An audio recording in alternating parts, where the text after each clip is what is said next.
There are creatures in this world that thrive in the shadows, beings that wear the skin of others, walking among us unnoticed. Tonight, we journey deep into the chilling legend of the Skinwalker.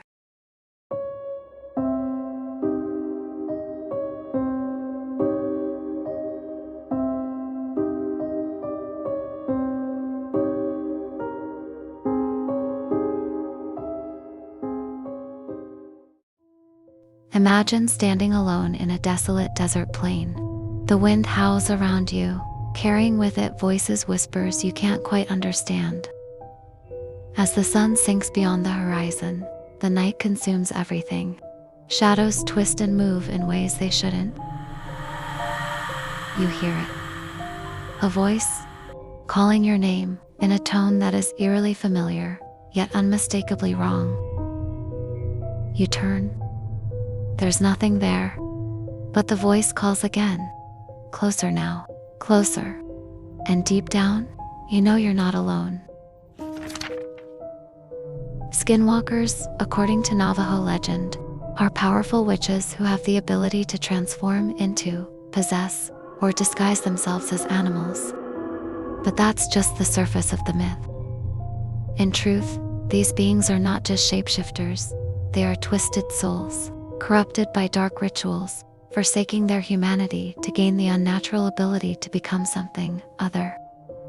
The Navajo and many other indigenous cultures rarely speak of them, fearing that even mentioning their name can attract their attention.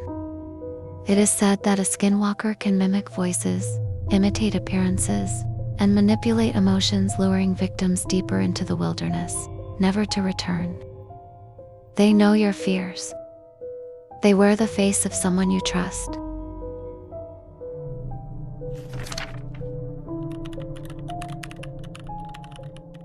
It was a cold night in New Mexico. A man, tired from his long drive, decided to pull over and rest. As he shut off the engine and leaned back, he noticed something in the rearview mirror, a coyote, just sitting there, staring at his car. Strange, but not unheard of. He closed his eyes. Moments later, there was a soft scratching on the driver's side window. He opened his eyes, but there was no one there. Then he looked into the mirror again. The coyote was gone. In its place stood a tall, thin figure, impossibly long limbs, pale skin stretched over bones, grinning at him with teeth far too many for a human mouth. He slammed his foot on the gas and didn't stop until he reached the next town. They told him he was lucky.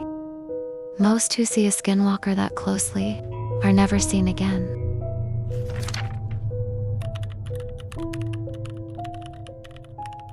A young woman lived alone in a small house on the outskirts of the Navajo reservation. One evening, just as she was about to lock up for the night, she heard a knock. Knock, knock. She peered out through the peephole and saw her neighbor, old Mr. Yazzie, standing there. But something was wrong. His smile was too wide, his eyes too dark, and his voice, when he spoke, sounded warped, almost like two voices speaking at once. "Let me in," he rasped. Terrified, she backed away from the door. And then, she heard the same voice, calling from every window, whispering from the cracks in the walls. "Let me in." She never opened the door. The next morning, she found animal tracks circling her house, coyote tracks, but standing upright like a man had walked around her home all night long. They say if you ever encounter a skinwalker, you must never ever respond when it calls your name. Do not look into its eyes. Do not let it inside your home. Most importantly, never show fear. Because once it knows you're afraid, it will feed off that fear, and it will never stop hunting you. Ancient traditions speak of protective rituals and sacred chants, but even then, protection is not guaranteed.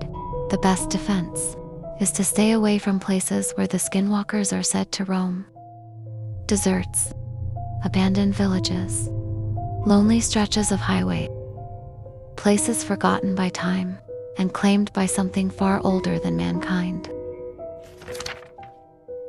Some researchers believe that skinwalkers are not just myths, but a way for ancient people to explain the unexplainable: disappearances, strange illnesses, mysterious deaths. But what if there's more to it? Across different cultures, from the Wendigo of the North to the shapeshifters of Europe, there are stories of humans who turn into monsters after committing unspeakable acts.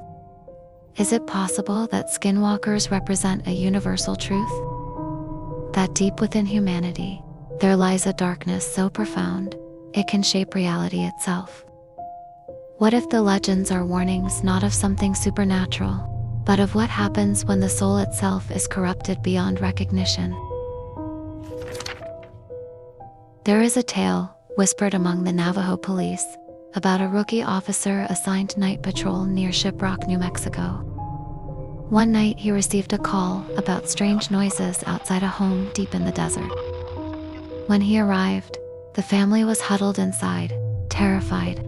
They said a large wolf-like creature had been circling the house, knocking on the walls, whispering in broken English. The officer, skeptical, decided to patrol the perimeter. That's when he saw it. A massive creature crouched near the edge of the desert, its eyes glowing a sickly yellow. It stood on two legs, hunched like a man, but covered in matted fur. As he shone his light on it, the creature spoke. In a voice that sounded almost like his own. "You can't stop me." Then it vanished into the night. The officer quit the force a week later, refusing to ever speak of what he saw. But he left a note behind. For simple words, "It knows my name." The legend of the Skinwalker persists because it taps into a primal fear, the idea that the people or creatures around us may not be what they seem. And perhaps, in the lonely places of the world, something still waits in the darkness, wearing the faces of the lost. So the next time you hear your name called from the shadows, think carefully before you answer. It might not be someone you know. It might not even be someone at all.